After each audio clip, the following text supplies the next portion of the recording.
This is the time and place for the City of St. Helena Planning Commission meeting, November 4th, 2025. I'm Chris Warner, Chair of the Planning Commission. We'll begin with a Pledge of Allegiance. Ms. Cavell, would you like to lead us in the Pledge of Allegiance? I pledge allegiance to To the flag of the United States of America and to the republic for which it stands, one nation, under God, indivisible, with liberty and justice for all. Thank you very much, Commissioner Cavell. Next on our item is the public forum. This is an opportunity for the public to address the Commission on items of interest to the public that are not listed on the agenda.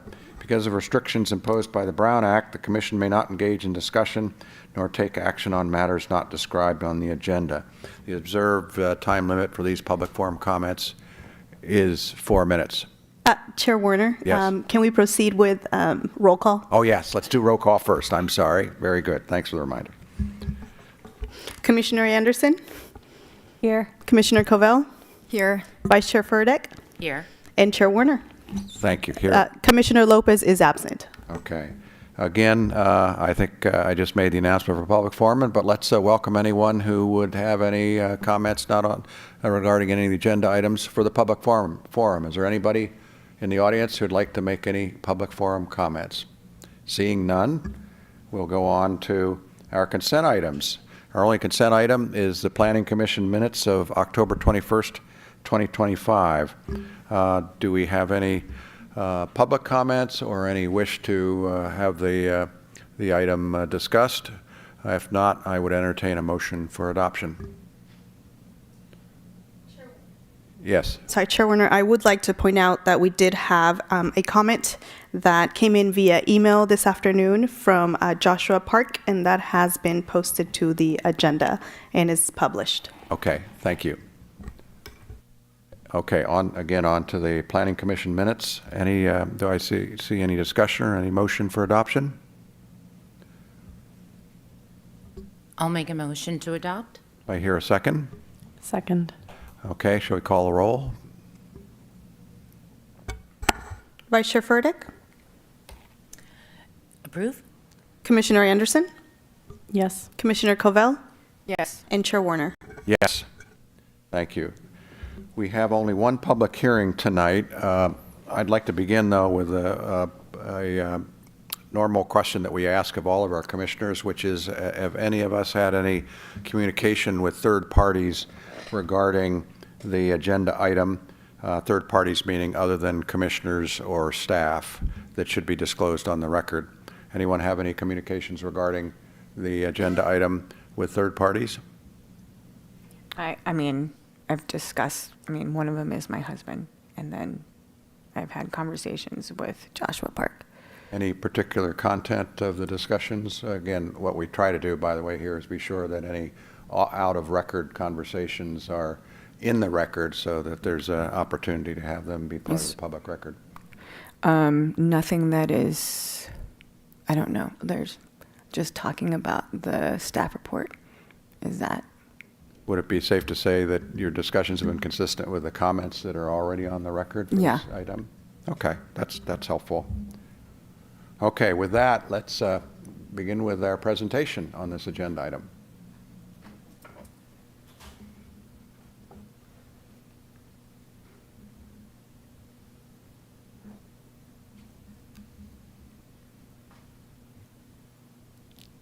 Just wait for the PowerPoint presentation to load here. All right. Good evening, commissioners. Tonight, I'm proposing amendments to the zoning ordinance. This is ZOA 25-005. The proposed amendments cover two topics. The first is alcoholic beverage sales under section 17.22.050, and the second is an amendment to the residential development standards table in note 5A that is found in section 17.16.030B, which is referencing the ADU building area allowance for the gross floor area calculations. The goal this evening is to present amendments that would correct inconsistency and clarify standards while maintaining oversight and public transparency. And the recommendation by the Planning Commission would be made to the City Council. So we'll begin with the amendment to the alcoholic beverage sales. This did come up as we were looking at potential. So as you all may know, the A&W site is for sale. We have been getting inquiries from different people who are interested in purchasing that, looking at the use tables and things that might be allowed as future uses there. And it came to staff's attention that currently the code has this prohibition that would require a 1,000-foot buffer from schools for any alcoholic sales. This buffer would effectively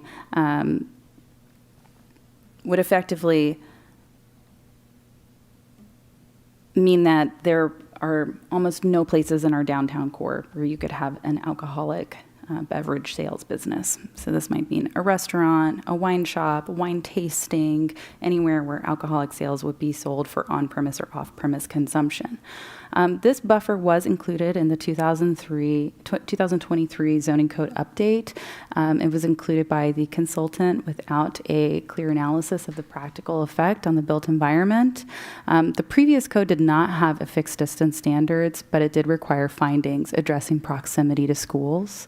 And this amendment would correct the existing nonconformities. As you can see in this map here, there were several maps included in the staff report. I've just put 2 in our presentation this evening. So this first is showing the buffer area for St. Helena Elementary School. You can see that that 1,000 square foot buffer encompasses pretty much all of the central business downtown, which, as you all know, there are several existing businesses with alcohol sales in that area.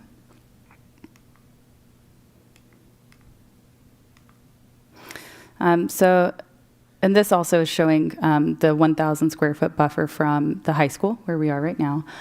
So this encompasses several of our mixed use areas, wineries, different places where we have tasting rooms that already exist, and also, of course, the A&W site, which brought this to our attention.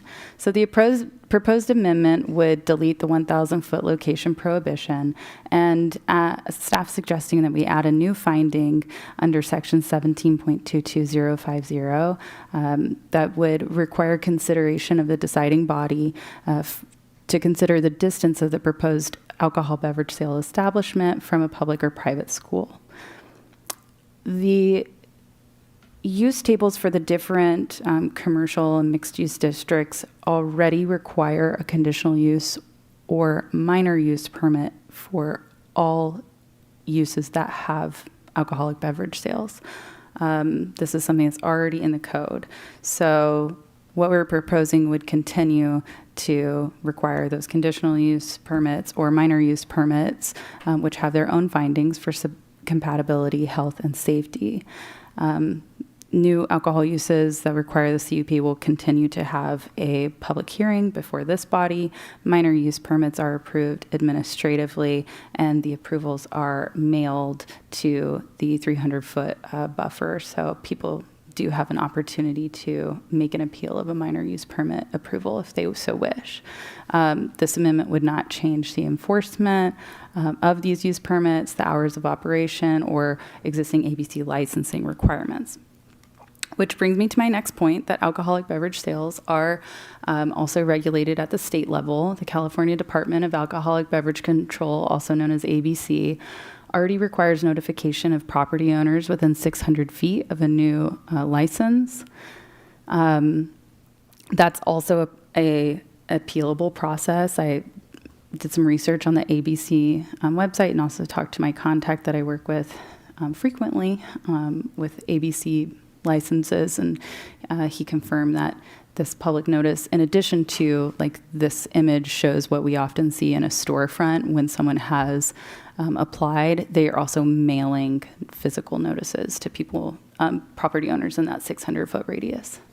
So I just have included this here to further show that this is not to deregulate alcohol beverage sales, but to rather remove something that has effectively created a blanket ban within the city.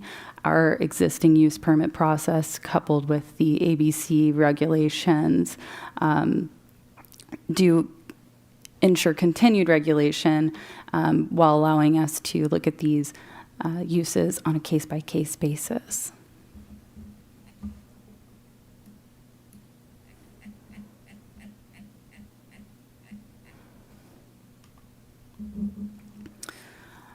So our staff justification for recommending approval of this is that this would not remove city oversight. Every alcohol-related use would still require some type of use permit. Between our use permits and the ABC licensing, we do have multiple layers of review.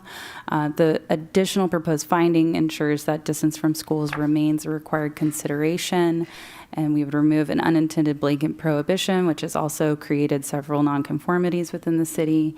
This is a CEQA exempt action, and it is consistent with the general plan's land use and economic sustainability goals. The second amendment that we are bringing forward today is to the residential development standards table. This is to correct an outdated table note. This is in Note 5A, which incorrectly references a 400 square foot ADU allowance. This is in conflict with our own ADU ordinance and also the state mandated minimum 800 square foot allowance. And this would create internal consistency. So our proposal would be to update the end Note 5A to read maximum building gross floor area may be increased by up to 800 square feet for an ADU. This would not change any policy or development limits.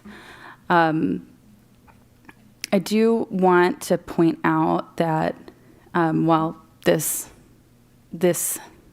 agenda item is referencing ADUs, this is not reopening or amending the ADU ordinance, which is under a separate section of the municipal code.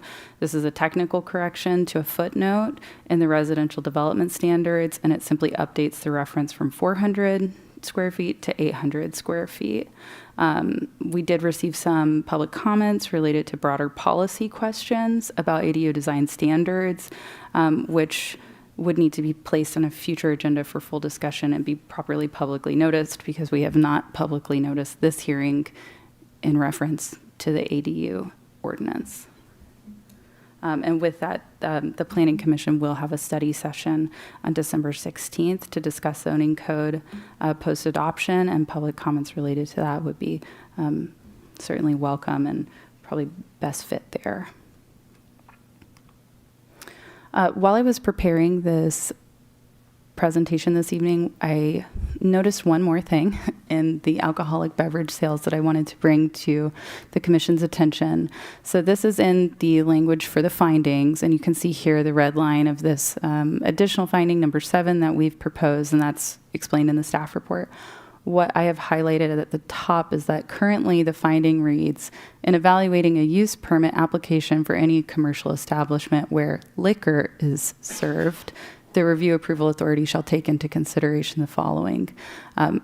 Staff believes that changing this to where alcoholic beverages are served is more with intent of the code, as liquor is typically referencing distilled spirits. We don't want to get into a situation where someone might say these findings are only related to distilled spirits and not alcoholic beverages generally. So I have included this in the recommended motion this evening. So with that, after reviewing these items and hearing from all interested parties, staff recommends that the Planning Commission adopt the attached resolutions. I would recommend the City Council find that the proposed changes to Chapter 17.22 and 17.16 are exempt from CEQA. And then here I've included the red if you so choose to make that additional change to the findings language. And then also adopt the ordinance 25005 to amend these sections as discussed this evening. And I am available for questions. Thank you for the presentation. First, we'll have questions to the staff, and then we'll have comments from the public.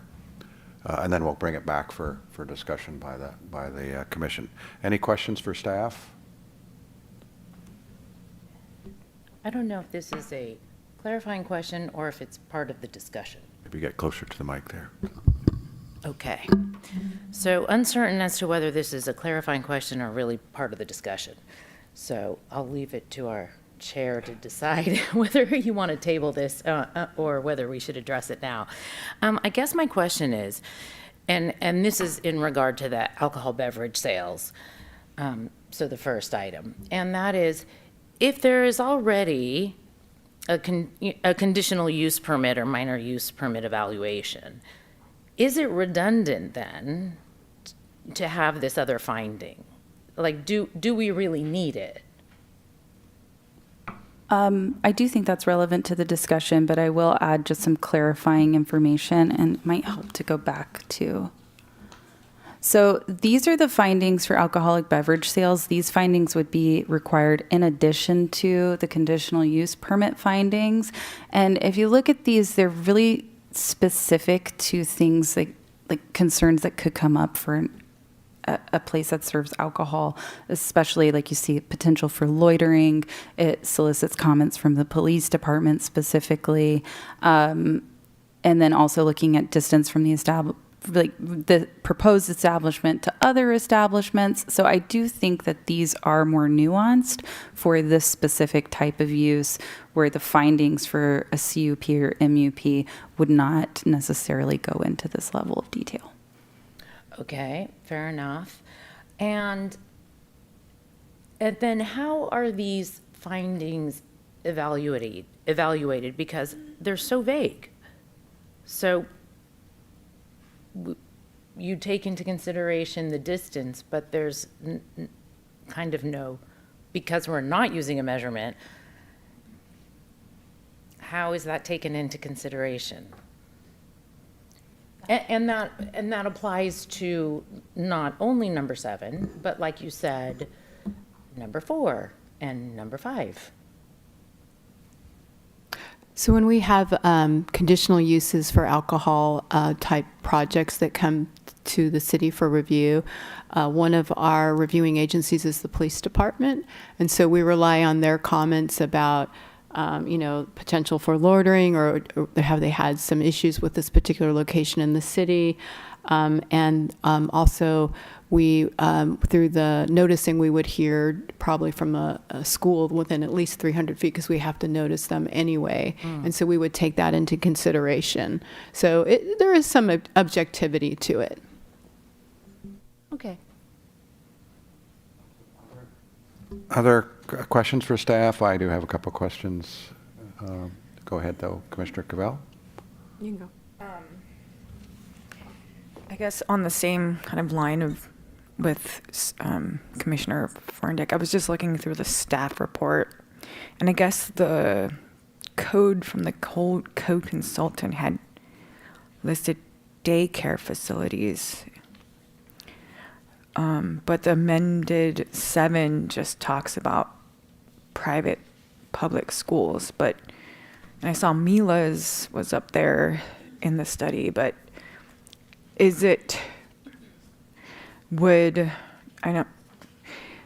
does public-private schools also include the nursery school, the preschool, the daycare facility, or is it just specific to something here in town?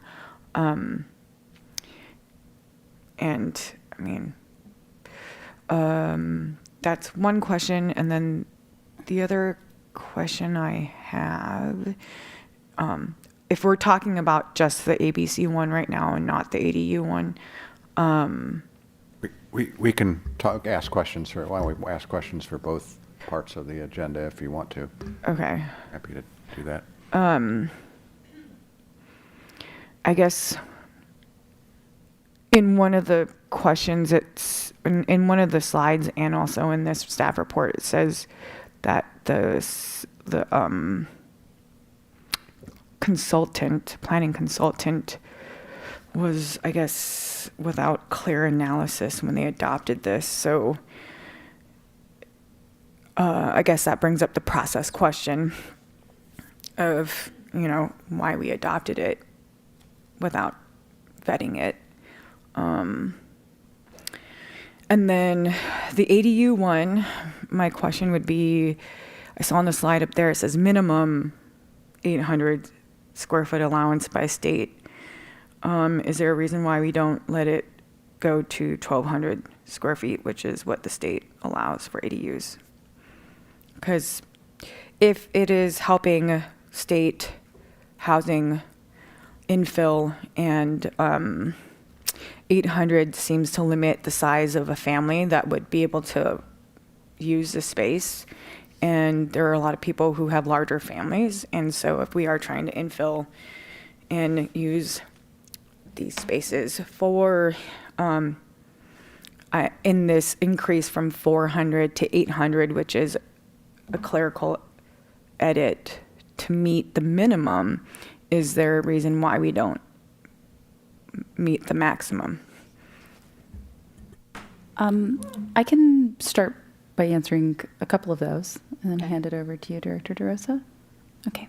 So as to the first question regarding schools and daycares, there are definitions for both of those uses in the zoning code.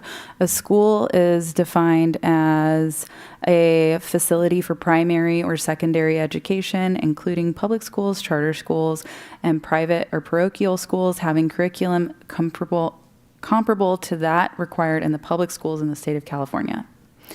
And then daycare facilities have a separate definition, which would include nursery schools, preschools, daycares for children or adults. So to that end, if you wanted to, expand this amendment to include things like nurseries and daycares, I would agree that there would need to be additional language, as the definition for school is very specific to things that have something comparable to California state curriculum. I might chime in. I think that's a great catch, Commissioner Covell, because I think one of the things we want to do is not exclude comments during this more subjective process that relate to the broader definition of facilities that we originally had. I know it was probably convenient just to limit it to public-private schools, but I think what you're saying is that if we wanted to be sure that this adoption does not preclude looking at the distance from these facilities, we would want to include the same language we included in the previous ordinance.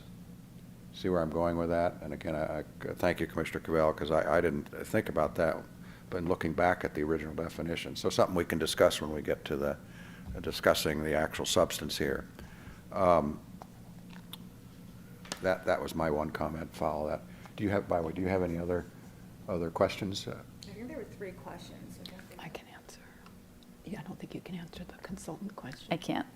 Okay, I'll answer the question about the consultant and why that was put in without any data analysis. Honestly, we were putting the code together section by section. We had deadlines, and so I believe they might have taken that from another city, and and we had a zoning code subcommittee that we met every month going through, and I don't think anyone just questioned it because they're we're hiring them for their expertise. So this happened to be the first time that we realized that this actually isn't a good fit.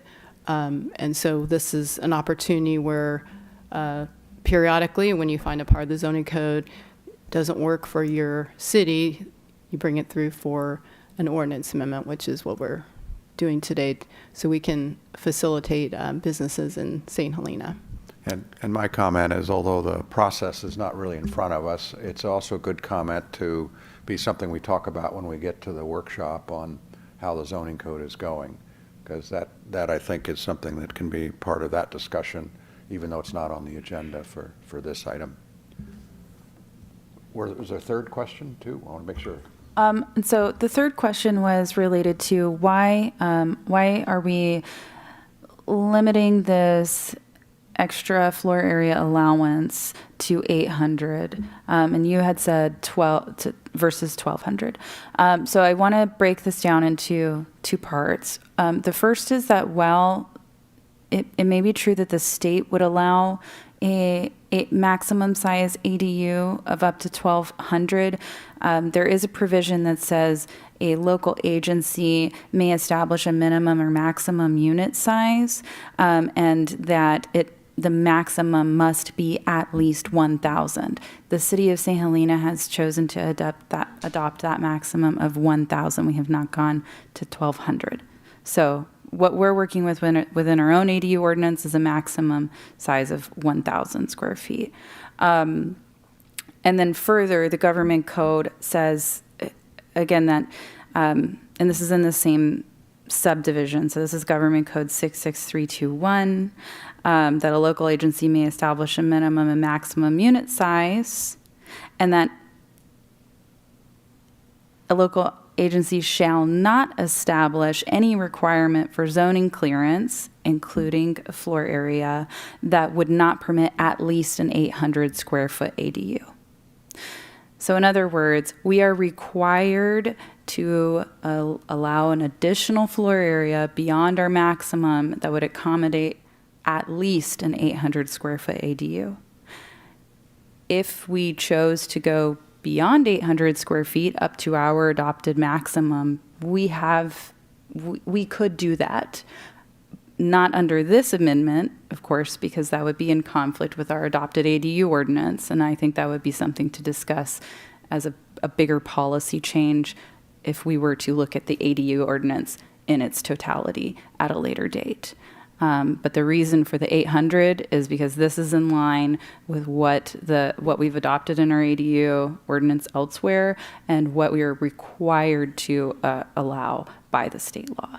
Can I ask a follow-up? And I don't want to take away from your questions, but are you saying that we could adopt 1,000 instead of 800, and it would still then come under the state preemptive regulations in terms of basically ministerial approval of the ADU? That's my understanding. Of course, I would want to make sure that we have our city attorney confirm that.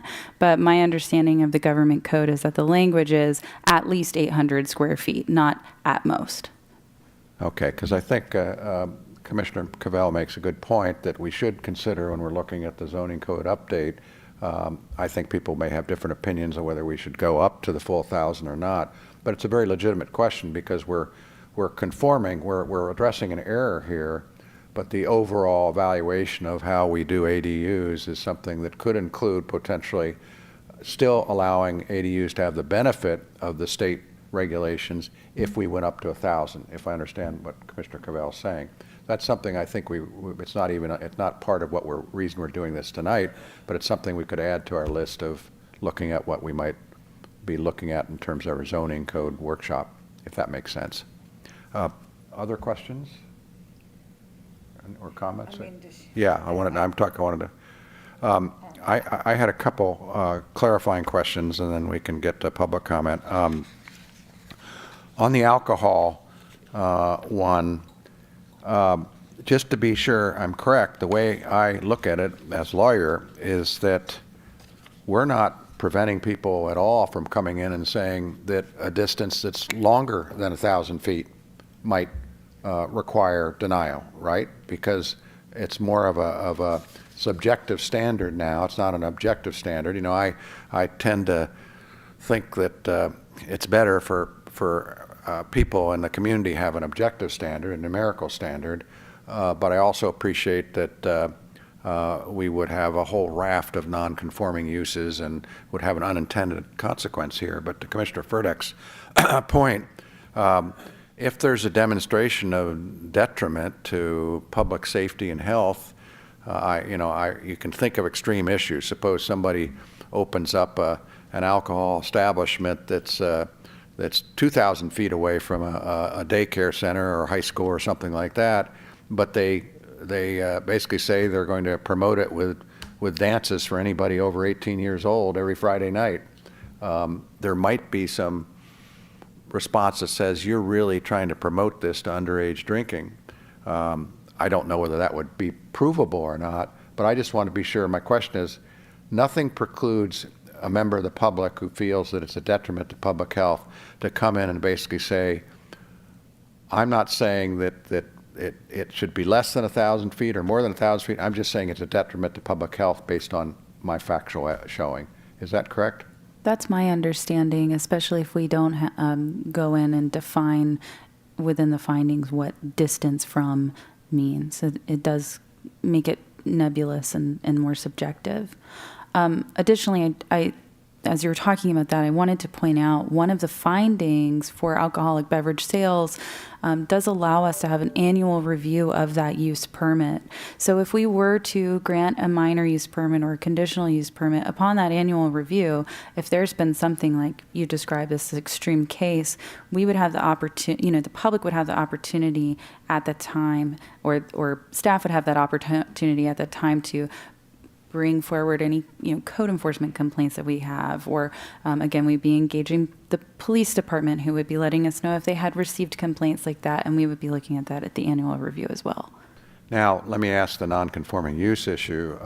Suppose one of our establishments down on Main Street applies for expanding their building, let's say a restaurant, or otherwise doing something that would require them to come in with a temporary use permit.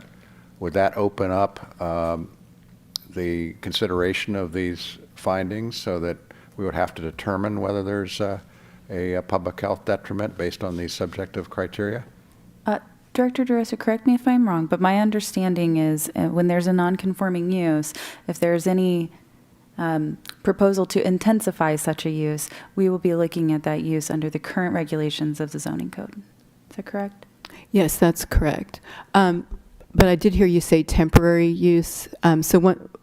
So we do have a temporary use permit process, and if someone wants to come in for a temporary use permit for an alcohol use, they basically they're not under this level of review. They still have to get an ABC license, and they have that for that temporary period of time. And then if they want to make sure the use can continue beyond that expiration of the TUP, then they come in for the full conditional use permit. And that cup permit would allow someone to come in and say, oh, I don't care if you're 1,500 feet from a school or a daycare or whatever, what have you. I think you're operating as a detriment to public health. The public would have the right to come in and seek denial of that intensified use. Correct. Okay. Correct. Through the public hearing process. Okay. I have sorry. Sure. Could I, Go ahead. Sure. in that case, is there a fee for somebody to do that? Like, what is the formal process for the public to come up and say something? The conditional use permits, this is for all use permits, not just alcohol. We put a legal ad in the paper 10 days before the actual public hearing, and then we mail notices to all registered property owners within 300 feet, letting them know the time and date of the hearing, and then they can make an appearance or submit a comment in writing. I mean, like, if, let's say, the establishment has been in use and they're operating and loitering or something is happening, like, how would one address that formally? I understand the question. So they would be directed to my department. We would investigate. We'd probably send a courtesy notice to the owner to put them on notice, and we'd also look at the conditions of approval that say, hey, yeah, if there's various things related to their conditions of approval, including not being a nuisance to the neighbors, and the way the ordinance is written is we have the ability to revoke a use permit. So we can send a notice if we're still getting complaints. The next step would be to take them forward for a revocation hearing, where we basically tell them we find that you're not operating in compliance with your conditional use permit, and then basically the planning commission would make the final decision on that. And this is, of course, and I believe, correct me if I'm wrong, in addition to anything that might be a complaint to the ABC, regarding compliance with their standards, as well as any Correct. complaint that's a broader complaint to our police as to what would constitute generally a public nuisance, because we have a separate ordinance for public nuisances. Am I correct? Correct. Those are all the questions I have. Other questions before we Well, get to public comment? I guess my concern, which I don't think can really be addressed, is I remember the Davies Estates situation across, right near the A&W property, and how cumbersome it was for them through this process because of the subjectivity of these findings. And how do you determine, public safety? It's very subjective, and some people had the opinion that it would be a public safety hazard, and there were a lot of people who had a very differing opinion. And it was a very costly and long endeavor, and they have been a good community neighbor and partner. But there's so much subjectivity in this.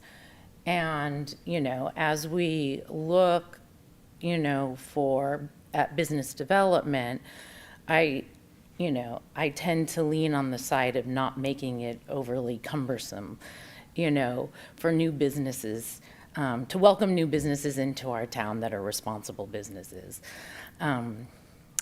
Even if, and we have many that serve alcohol beverages. So, I don't know if there's a way to craft this in a way, that doesn't set the benchmarks. It's not that there's a benchmark really, it's just that, can just a few people determine that this establishment doesn't get their use permit? I don't know. I'll have some comments on that when we have a discussion, because I think it's a general comment. It's a comment not just for objective versus subjective standards under the zoning code for this item. It's a general issue under the zoning code generally, and I'll have a couple suggestions here when we get to the discussion. Great. On how to address it. If no other questions, time to open up for public comment. Go ahead. One Sure. more thing, I guess, to piggyback on Commissioner Ferndeck, what you said about the zoning code and making it harder for businesses. I would piggyback that with the same thing about housing here on the ADU. And I think similar with not making it harder for residents to live here and move here and determine what works for their family, such that it makes sense for them and not, to me, the size. The same thing with these subjective findings. I would say if the state allows up to 1,200, why are we trying to limit it here when, to me, that limits the size of families that can move here? And if we're trying to have more kids and families here, and we want to infill, since we're trying to preserve ag land, why try to keep them so small? And we already have lot coverage and things like that. So there are those things that determine,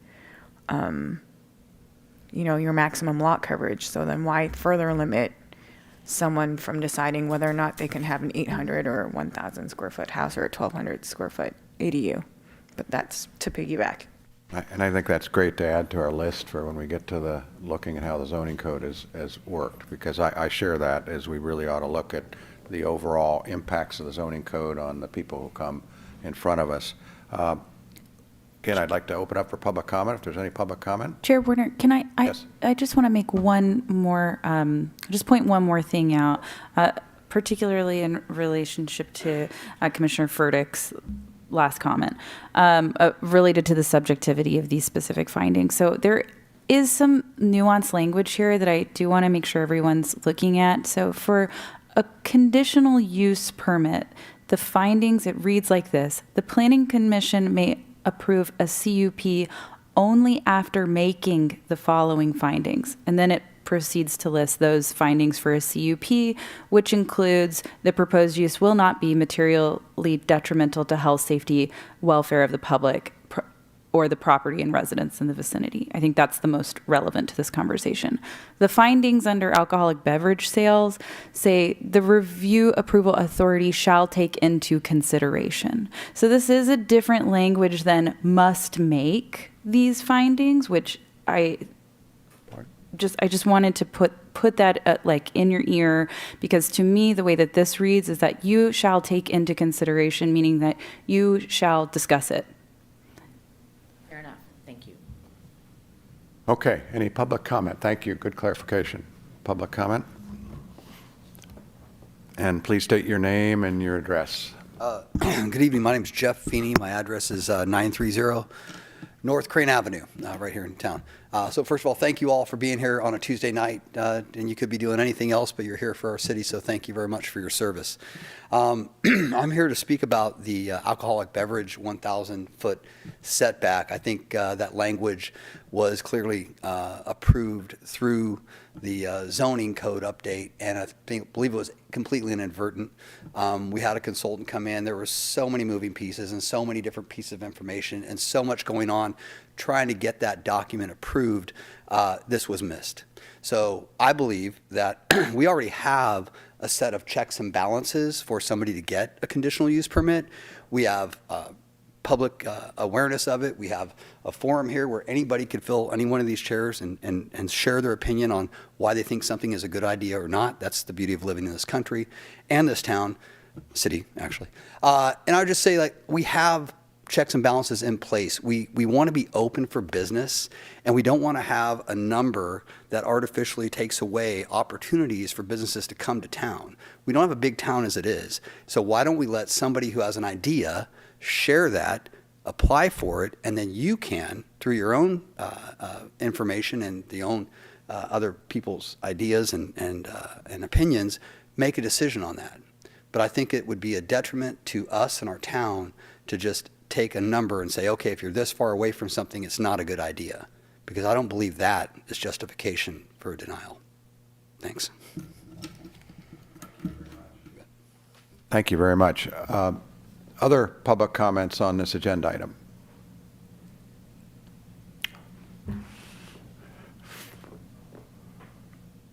First time here, you guys. Andres Guerra.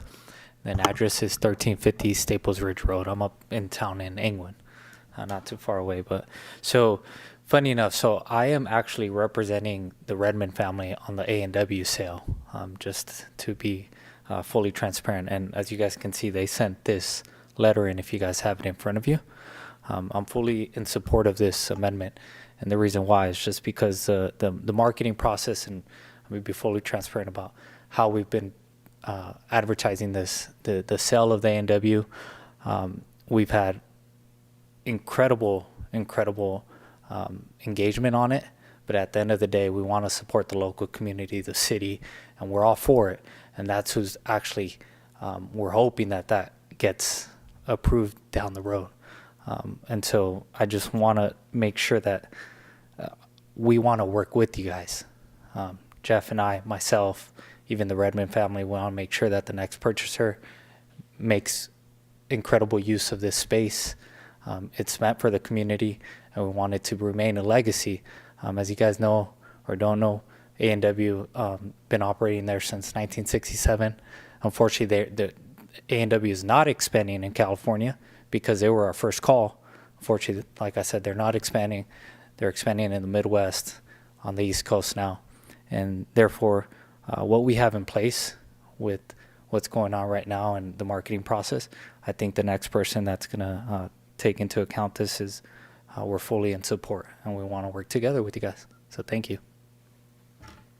Thank you very much. This has nothing to do with the agenda item, but I should disclose that I've enjoyed A&W burgers since I was 8 years old, when I first bought a Mama Burger in Connecticut, where they were located. So If that's a bias, so be it. I'm probably a little. I've still frequented the A&W down the street that we have here. Again, it's not a conflict of interest, but I'd love A&W burgers. Okay. Now, can we bring it back for discussion? I have a couple comments on the alcohol. One, if that would be helpful, or if others have discussion.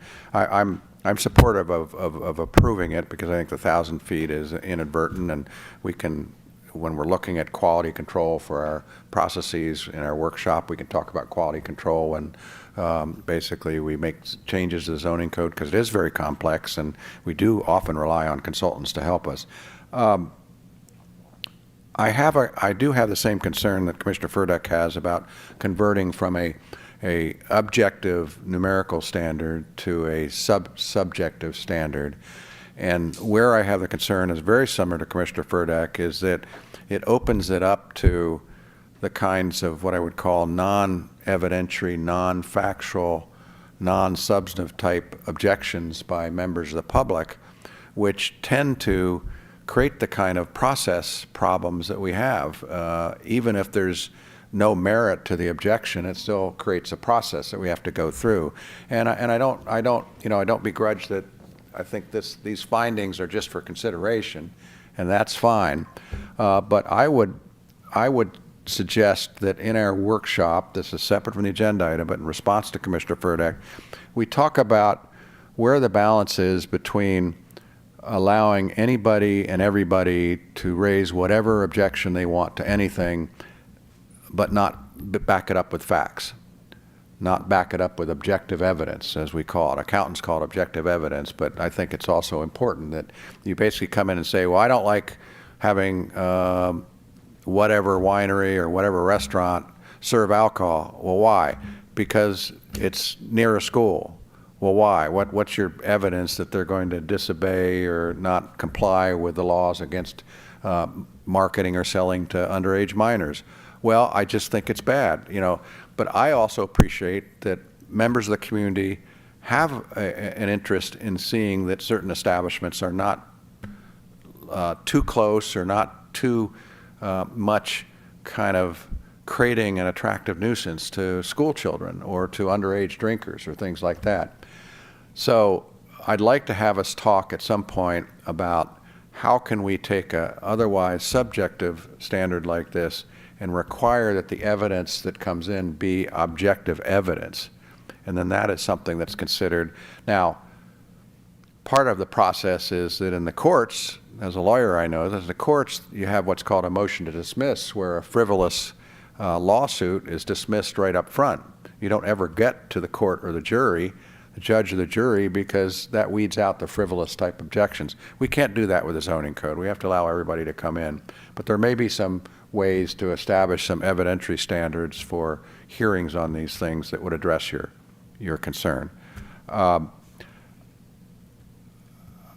am also very sympathetic to the concern of the one commenter here about the relationship of, even in a location where we are, where wineries and wine is the essence of our community, right? We're in Napa.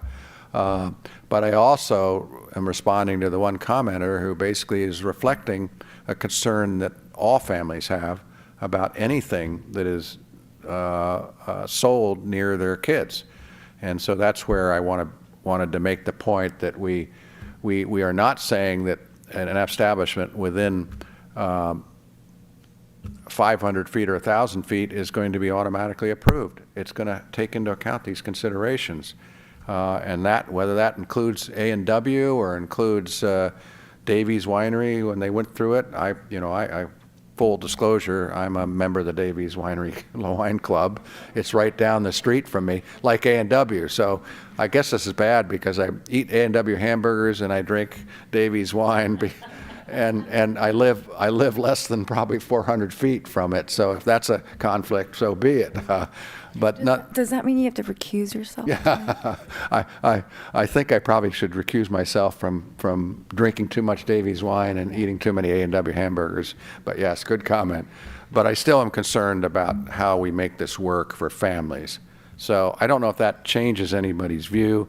I would recommend that we add the broader definition of establishments here that we had in the original code. It obviously makes it more wordy. At least I would recommend that if my fellow commissioners are interested in that. ADU, very good comments, Commissioner Covell. And I think as part of our look at the zoning code, I think it's an opportunity for us to say, how do we conform the zoning code? And it's not making new policy. And I think, Commissioner Covell, you've been very good at saying, hey, let's go back to our housing element and back to our general plan. And when we do anything with the zoning code, let's compare it to what our goals and our strategies are in the general plan and housing element. And if we have to tweak to be sure we're following those broader policies, that's not making policy, that's just following policy. So those are my only comments. Anybody else have any other thoughts or comments on this agenda item? Discussion? Well, I just want to say that you pointed out one commenter who, can you state who that commenter was? It's in our packet. It's the, Just for the record, I guess. I'll have to pull it. Maybe staff can it's, Ms. Monette. yes, Ms. Monette. Thank you. I guess, I mean, I understand what everybody is saying here, and I'm glad we're talking about this. I do find a couple of things interesting when Mr. Sweeney, you, and I think, sorry, I didn't catch your name, but that you said it was an inadvertent add to the zoning code, and that there was a lot of stuff going on, and this 1,000 feet perhaps was, I think Maya's Director DeRosa said it was maybe cribbed off of another city's code. To your point of view, Chair Warner, about that whole process and the quality control, I think this is an example that, to me, and I think as others have addressed in the other comments that were submitted, is that something like this that is just so simple that I guess for a larger city, maybe 1,000 feet made sense for a larger city. Here in our town, 1,000 feet, as you can see by the maps, really makes the whole downtown corridor existing non-compliant. And for me, this zoning code was adopted in 2023, and it's the end of 2025. And if the A&W project did not go for sale, when would this 1,000-foot thing have been found?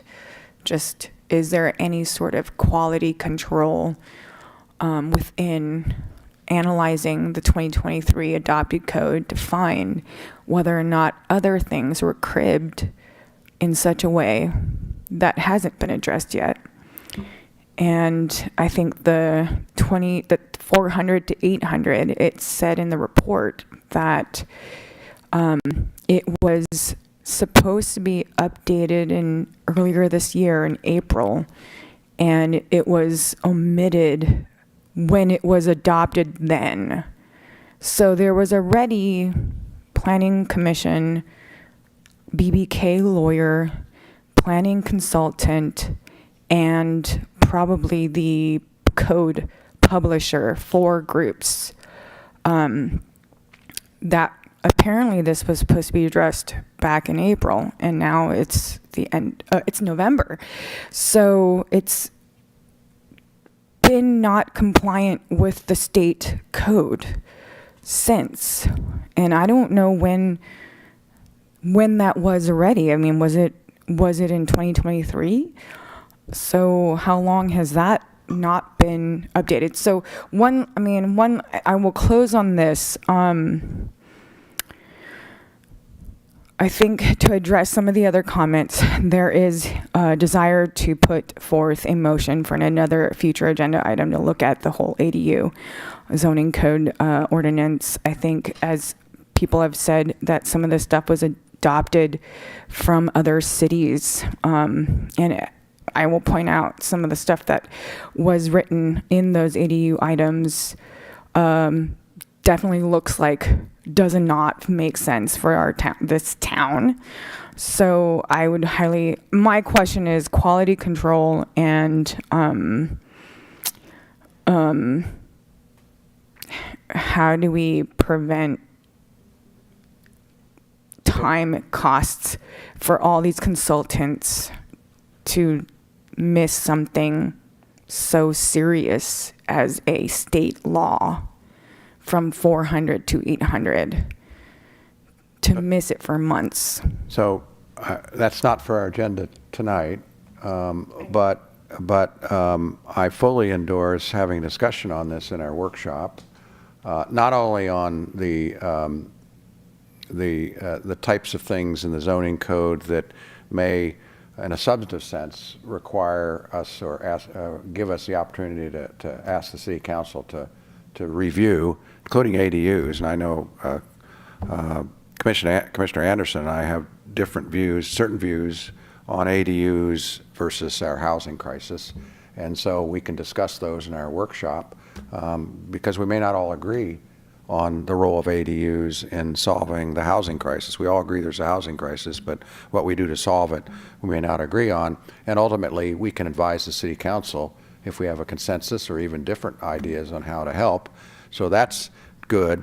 And then in process, one of the things that I know from volunteering at different places in the city is that we do have limited resources and limited amount of time and people to do the kind of quality control that we want to do always. There's Okay. no excuse for not doing that quality control, and it's something that we can talk with our staff and in our workshop and talk about the process or staffing improvements or things like that.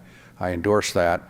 Ultimately, the decision on staffing is not ours to make, but I think process can be part of our workshop discussion. I also remember, as just a community member, getting lots of notices during the zoning code update, welcoming the community to review it. And I happen to know that personally, certain friends of mine or acquaintances did get involved in reviewing that and participating just as community members. So there was an active solicitation of community members that are in the building, design, architecture world to take a look at, with fresh eyes. So I'm not one of those peoples. I was one of those people. So I think it's incumbent upon all of us to be responsible for those things, and we all contribute as community members, to weighing in.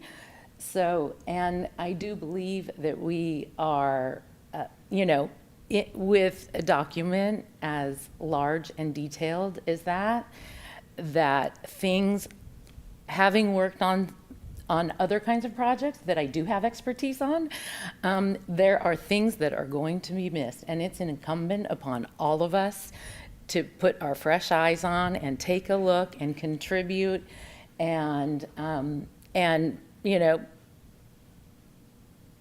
update things and improve things as we go.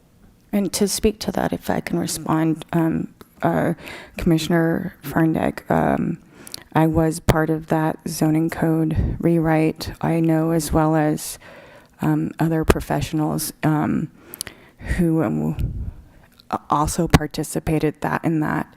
And I want to make sure that everybody goes back to read those comments, particularly during the zoning code adoption. There were a lot of written letters regarding how the adoption process and the rewriting was not standard, typical to what codes. So I've been a licensed architect since 2011. And this zoning code, it is 397 pages, but it is actually really small compared to all the building codes, the electrical code, mechanical code, the fire code, all the codes that we have to comply with. So, not even just CEQA, the stacks of codes that we have to review and update every 3 years. There is a process in which those things get edited and rewritten. And so this actual zoning code rewrite is actually pretty far from what those standard processes are. And that was addressed during the zoning code rewrite. There were public comments, not by me actually, but other people who called to that. And that's so I thank you for pointing out that there was a lot of people during this time. So her comment, again, there's two different comments going on here, and two different topics. There's the substance and content of the zoning code, and I agree because I was there during the final efforts, approval of the zoning code, and there were different opinions on various substantive provisions of the zoning code. What Commissioner Furdak is getting to is ultimately that every person who's a volunteer in the community who's interested should help the community in the quality control review of what's decided to go into the zoning code.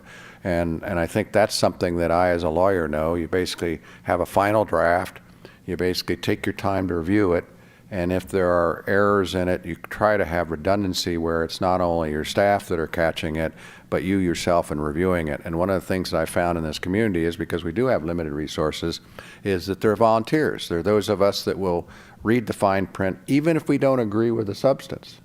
And again, this is not precluding changing the substance or having people in the community come in and say, well, I want it to be this versus that. And there were plenty in the zoning code, even at the time when I was on it. But what I think Commissioner Furdak is talking about is that all of us as volunteers need to help review what the final product is to be sure it is consistent with actual precision and accuracy and what is intended. So those are two different things. Okay, thank you. I also would love accuracy, and so that's why I think we also have to look back at, these public comments and actually understand what they're saying.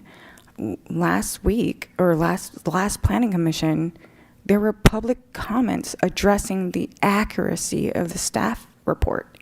And so, just before you interrupt me, when you're saying it is on not just everybody, but volunteers from the public to put in the effort to address in quality control, because we're in limited resources. We have a planning director, we have a BBK staff, and we have a planning consultant. And not just that, but then we also have building design, architects, contractors, everybody, I guess, who use the code. If public comment calls out the accuracy of a staff report, and then it's said it's not an agendized item to speak about, I don't know how. Are we limiting that role of the citizen who is trying to call for quality control there? And no, not at all, because again, as we discussed last week, and we're going to continue to discuss when we have our workshop, is process issues, basically in terms of quality control.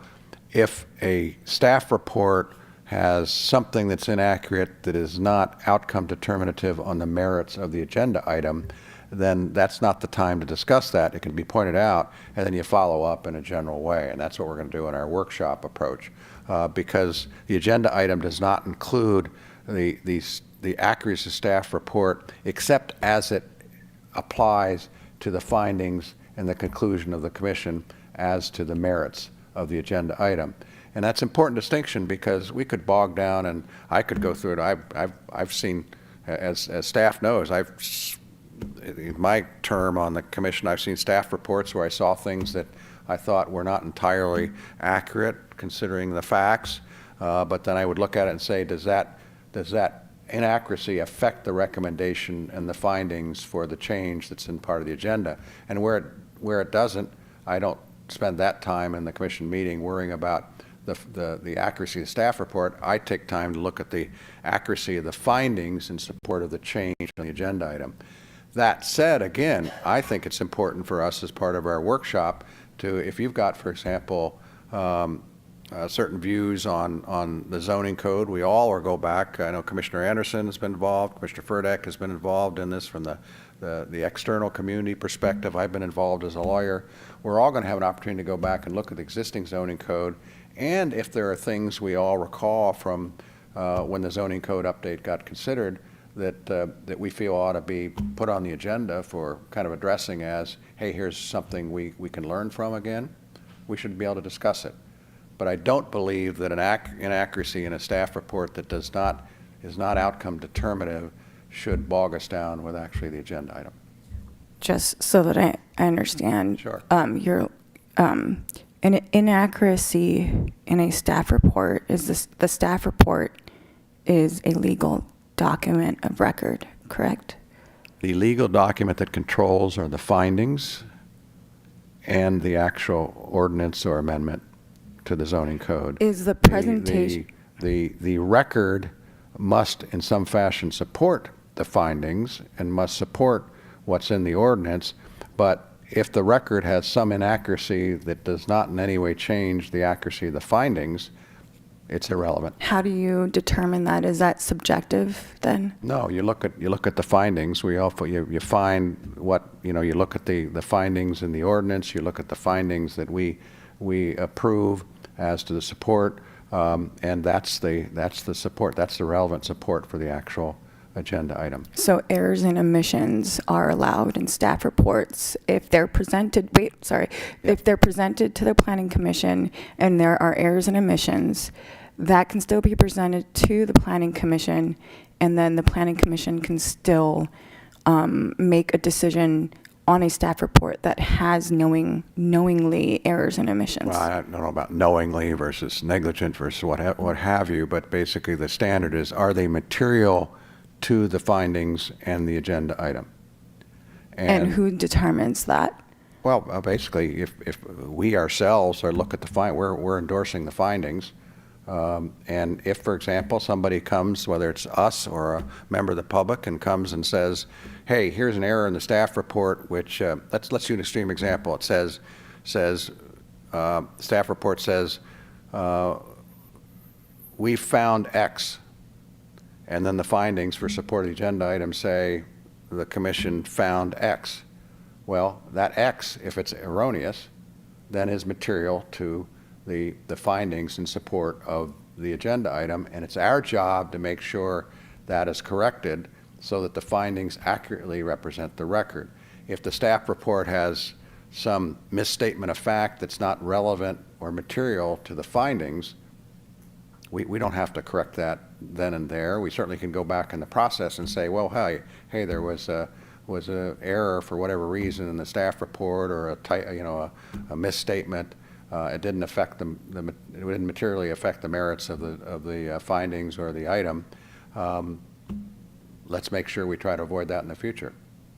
But whose job then? All of us. Okay, so. Go ahead, Maya.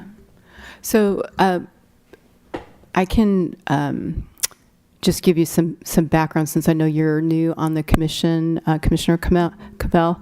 There are times when we publish an agenda, and after the fact, maybe we're preparing the PowerPoint, or even as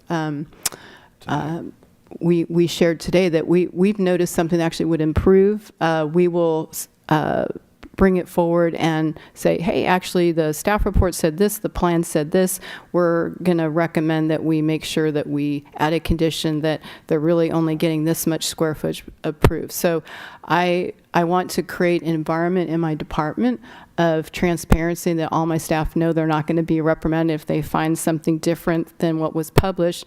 That, hey, we have, this is what happens at these meetings is actually a public record, a public testimony. So we have the ability to use this meeting to correct anything on the record that we've maybe have since found that is incorrect. Not that that happens very often, but this meeting itself is the record. So, and we have in the past also received feedback from commissioners prior to the meeting about, oh, you know, maybe we could tighten this condition of approval. Maybe we might want to add a word. And so if we think that improves the process, we will go ahead and make some of those amendments and present them at the hearing. So I see that we're on the same team. We want to deliver good quality projects that's thoroughly done.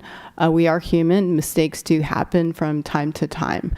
So I just want to provide that context that there is the ability that if any of you do find something that's a substantial, oh, this says that and that says something different, that we're open to receiving that information and making sure it's correct on the record. Although I scrutinize staff reports when they come to me, and a lot of my job is doing that work. But again, when we get to a commission meeting, if there's something that needs to be clarified or addressed for the record, we can do it at this time. But Ms. DeRosa, that doesn't change the legality of the substantial evidence findings that support the decision of a commission. Correct. Of the commission on an agenda item.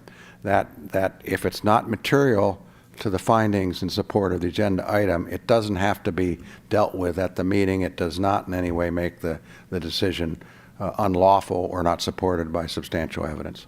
That's correct. And my final comment is we're straying off topic here Right, sure, to our that's- zoning ordinance amendment, right. and I would recommend that we bring it back to closure for the discussion. Thank you. Can I make one comment just for the public record also?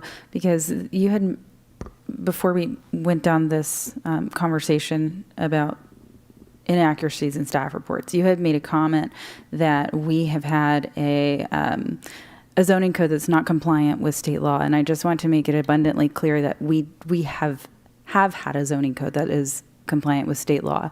When we brought forth the ADU ordinance amendment in January, I believe, we looked at the section that governs ADUs, which is 17.22.030, and we completely amended that so that it would be congruent with state law.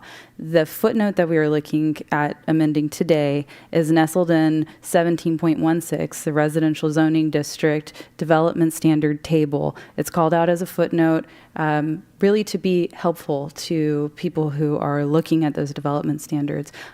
We do not enforce the 400 square foot allowance. When we're looking, I have meetings with people who are interested in ADUs. If someone were to submit an application for an ADU and in their standards table on their plan set, they only allowed themselves an exemption of 400, the first thing I would do would be to contact that applicant and let them know that that is incorrect, that the standard is 800. We are compliant with state law. This is a clerical error that was, it was just overlooked because it was in a different section. It was not within the ADU ordinance section. So I do want to make it abundantly clear that our ADU ordinance has been in compliance with state law since we updated that. Thank you for that clarification. Yeah, that's a good clarification. Again, getting back to discussion, any further discussion on this agenda item? If not, I would like to move adoption, but subject to the addition of the additional definitions of facilities that Commissioner Cavell identified, so that the identification of facilities would conform with the previous language fully. Public park, nursery school, preschool, et cetera. Okay, so just to be clear, we are going to amend finding number 7, so it will read distance of the proposed establishment from public private schools, nursery school, preschool, or daycare. What's in the current code right now, the location language says a public park, playground, recreational area that is immediately adjacent to a public park or youth facility, including a nursery, school, preschool, or daycare facility. I don't know that I would be agreeable to public park. I would Okay. include all the schools and daycare, but I would like to have more discussion about a public park. I haven't offered my motion yet, so this is Oh, helpful. so in- sorry. But no, this is helping informing the content of my motion. They said what was in the previous code. No, but I mean, I'm gonna amend my motion with what I hear. This is the way we get to the yes, I hope, is what about other drug abuse, alcohol or other drug abuse recovery or treatment facilities? If those were Do included we as part have of. any in town? I don't even think we. I don't know if we do, but it was in the previous code. And just to clarify, when you say previous code, we're talking about the post-2023 code adoption. The prior code, prior to 2023, only said public/private school. Right, so that language has only been around for 2 years, less than 2 years. or Correct. 2 years. Correct. I would agree to not put parks in there, and I guess, I mean, the alcohol, like what was the one that says abuse? Drug abuse recovery or I treatment mean, facility. I guess if we have that, then it makes sense, but if we don't have it, and if it would to come in the future, it kind of makes sense, like, We do have that. Alcohol's Anonymous meets at Grace Church. oh, well, then that's great. Then yes. And I'm going to offer my okay. I don't know, especially because if they're within a church, again, I think. Oh, sorry. It's okay. I'm just thinking about this because we are such a small town, like literally in proximity to each other. We have so many types of businesses and community services so close to each other. And I think, thankfully, they've coexisted so well, you know. I'm just concerned about putting Well, you more make limiting factors. you make a very good point in that even if drug abuse or alcohol recovery facilities are not listed here, it doesn't preclude somebody from coming in under the general detriment to the public health and safety to raise that as an issue. Correct. So. I guess it's. I'd rather be less restrictive than more restrictive, I guess is where I'm coming from. I would agree with Commissioner Ferndek on this too. I figure, I mean, there are like, no offense, but as an example, there are like Weight Watchers next to like donut shops, right? Like you just have to like, Right, use your best judgment. I think. right? people And I do. think there is like an alcohol abuse center in Angwin, right? And they're in Napa Valley. So then it's kind of like, Although they right? may be in the county rather than, but that's a good point. Yeah. I would agree, just really focusing more on the schools. Okay. And the general terms of, you know, daycare facilities where young children are, you know. I think adults are better equipped to make better judgments and kids Okay, so. develop. So here's my motion now, to try to get the yes, is that we would add nursery school, preschool, or daycare facility to the existing public or private school language. And I so move that would be the only amendment to our, to the ordinance, and would approve the ordinance. Discussion? I agree with that. I think that's So perfect. you're seconding? Yes, second. Okay.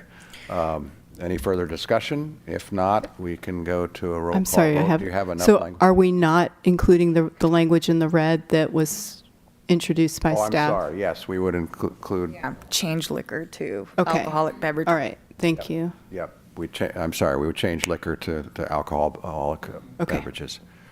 So those are the only two changes. That's my motion. Assume that we've had a second. If we call a roll, or do you want me to read the changes?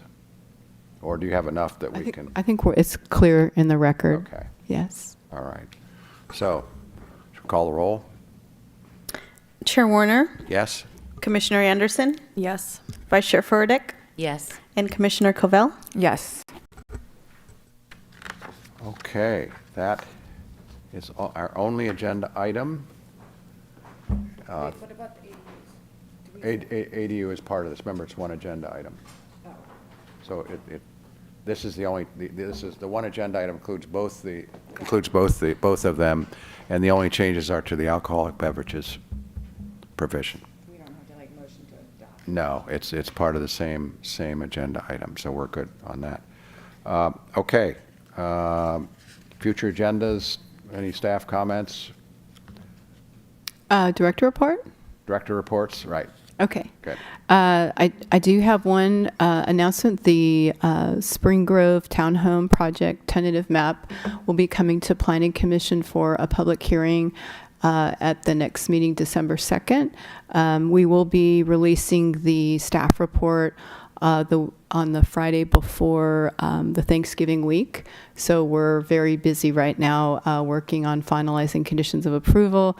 We will put a little notification in the next city newsletter, and of course all the required legal public noticing of the 300 feet, and of course in the newspaper. But this is the first public announcement I'm making, and I'll make sure I let the council know in an email tomorrow. And again, you'll be seeing future notifications coming later this month. So that's all I had to share. Thank you. I want to make one comment on that. We'll have, obviously, our city attorney here as well, but I also recommend all of us as commissioners go back over the presentation we had on the new state requirements on this that was presented to our joint city council planning commission meeting. I just want to clarify that the map is the only part of this project that will be coming to Planning Commission. Good clarification. And the density bonus. And I might also add that I understand one of us may not be here for December 2nd, and we're hoping that Commissioner Lopez may come back, but we can't rely on that. So the three of us really are needed for a quorum. So hopefully everybody has December 2nd open, has gotten rid of all the turkey that they have left over from Thanksgiving. But please don't spend all Thanksgiving weekend reviewing this. We'll have plenty of time to review it. No other director reports? Any future agenda items? We do have, can correct me, when is our workshop on exactly what we've been talking about here? It'll be on a regular scheduled meeting on December 16th, but we're going to be starting at 4:30 because as a study session. Okay. And we have two meetings. We have the 16th, and then we Have a governance meeting. Yeah, so just to be clear, there's two official meetings happening in this room in December 2nd, which is the Spring Grove public hearing, and then December 16th is our study session that starts at 4:30. And then the Friday before, I guess that's the 12th, we have our governance meeting, Right, but of course okay. that's just for the Planning Commission, not for the public. Good. I do think, and Commissioner Cavell and I were talking about this, I'm glad that the workshop is at least overlapping somewhat with availability for people to come in from work and be able to participate. So that's good. Even I have a quick question. Is that going to be recorded, the public workshop? Is it going to be on the... Yes, we will have Napa TV and it on viewable online. good comment. Okay, if no other items, we're ready to adjourn. Can we add the E to forecast on 8? Excuse me? Can we add the E to forecast on number 8? Is it? There's an E, sorry. In the word forecast. Isn't there an E? Sorry. Isn't there an E in forecast? Yes. Okay, thank you. Okay. Yep. Okay, with that note, we are adjourned. Thank you all. Thanks for everybody's participation.